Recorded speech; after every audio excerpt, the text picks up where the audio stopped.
बिस्मिल्लाहिर्रहमानिर्रहीम, अस्सलाम वालेकुम जी। मैं हूं नजीमुल हसन बाजवा। आपको हमारे फेसबुक पेज और यूट्यूब चैनल पर खुश आमदेद। नाज़रीन कराम, ये अननेचुरल अलायंस सिर्फ इमरान खान के खिलाफ होने की वजह से हुआ है। इसे अननेचुरल अनहोली अलायंस कहते हैं, जो इस वक्त ये 11 जमातों ने मिलकर बनाया है, जिनमें दो बड़ी पार्टीज हैं, पाकिस्तान मुस्लिम लीग नून और पाकिस्तान पीपल्स पार्टी। इसने टूटना ही टूटना था, तो कहीं से गड़बड़ शुरू होनी थी। आज जो स्टोरी मैं आपके सामने रखने जा रहा हूं, ये बड़ी मजेदार है। आप हैरान होंगे कि चलें, अब बात पार्टीज तक नहीं बल्कि जिसको जो महकमा दिया है, इन्होंने उन महकमों में लड़ाई शुरू कर दी है। पहली बार किसी डिपार्टमेंट ने वज़ीर आज़म का हुक्म मानने से इनकार कर दिया है। यानी कि वज़ीर आज़म का हुक्म नहीं माना जा रहा और एक वजारत ये इनकार कर रही है कि हम शहबाज शरीफ का हुक्म नहीं मानेंगे। अब ये देखें, ये नई गेम शुरू हो चुकी है। ये फड्डा कहीं से तो शुरू होना था ऑब्वियसली, जब आपके असाबों पर इमरान खान सवार हो जाएगा, जब वो यके बाद दिगरे एक एक करके कामयाबियों पे कामयाबियां समेटता चला जाएगा, तो कुछ ना कुछ आप करेंगे। सुने जरा हुआ क्या। अब सैलाब के बाद हुआ ये कि आपने मिफ्ता इस्माइल साहब के कुछ दिन पहले की ट्वीट देखी। उन्होंने कहा जी हम चूंकि इमरजेंसी सिचुएशन है, तो हम भारत से जो है ना वो खरीदना चाहते हैं, सब्जियां और खुराक खरीद सकते हैं हम उनसे। ठीक है, अब ये नजर आता है ठीक है कि इमरजेंसी सिचुएशन है, लेकिन असल कहानी ये नहीं है। असल कहानी ये है जो हारून रशीद साहब ने कही कि ये किसी भी तरह से भारत के साथ तिजारत करना चाहते हैं, तिजारत खोलना चाहते हैं। तो इस मकसद के लिए इन्होंने किया क्या, शहबाज शरीफ साहब ने भारत में ट्रेड मिनिस्टर तैनात करने की मंजूरी दे दी। ठीक है, इनने कहा जी हम अपना ट्रेड मिनिस्टर तैनात करेंगे, और वजारत तिजारत ने कमर जमान को नई दिल्ली में ट्रेड मिनिस्टर तैनात करने के लिए प्रोसेस शुरू कर दिया। अब जो ही ये प्रोसेस शुरू हुआ, वज़ीर आज़म का हुक्म था, जो आपकी ट्रेड मिनिस्ट्री है, उसने कमर जमान साहब को अपॉइंट करने की पूरी तैयारी मुकम्मल कर ली कि जनाब बिलावल भुट्टो साहब की वजारत यहां पर कदम रखती है। और बिलावल भुट्टो साहब की जो वजारत है, वो कहते हैं जनाब हम ये नहीं होने देंगे। कह कौन रहा है, शहबाज शरीफ, और मुखालफत कौन कर रहा है, बिलावल भुट्टो। तो वजारत खारजा ने मुखालफत करके इस पर अमल दरामद को रोक दिया।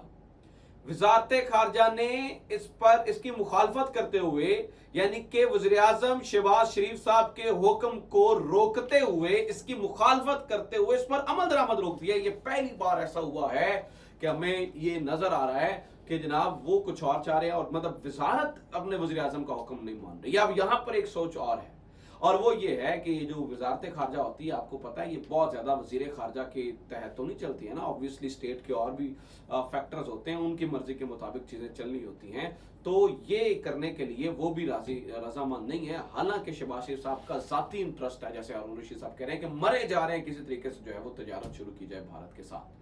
तो ये बात वहां पर भी थोड़ी सी नाकाबिले कबूल है। तो एक मसला जो है ना एस्टैब्लिशमेंट के खिलाफ जाने, और फिर जो है ना वो बिलावल भुट्टो साहब को एतमाद में ना लेना, जो कि वो वजीर खारजा हैं, तो उन्होंने जनाब ये कर दिया। अब अच्छा, ये गेम हो गई। अच्छा, दूसरा ये है कि बिलावल भुट्टो को एक गेम ये भी है कि बिलावल भुट्टो को एक मुतबादल पर्सनैलिटी के तौर पर उबारा जा रहा है, जरा अगली जो है ना वो गेम सोचकर।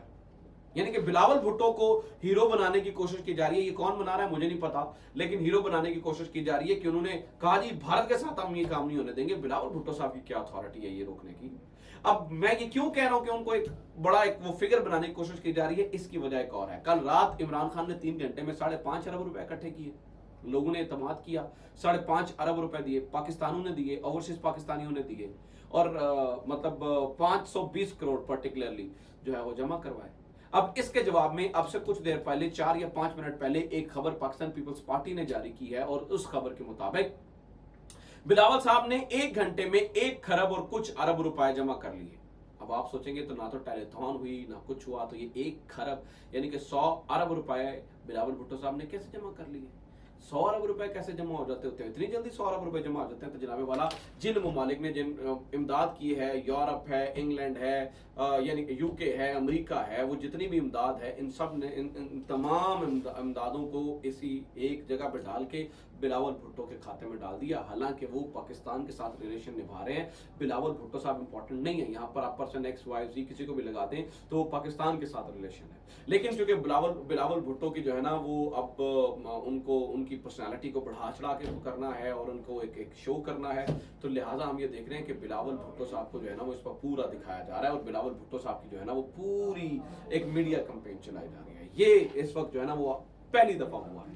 अच्छा, आप जनाब भारत के साथ तो ये मुआहदा कर सकते हैं, दूसरी जानिब हमारे ये जो काबुल हुकूमत है वो रूस के साथ, काबुल हुकूमत रूस के साथ तेल गैस और गंदम खरीदारी का मुआहदा खत्मी शक्ल दे रही है, लेकिन हम उनके से ये चीजें नहीं खरीद सकते हैं।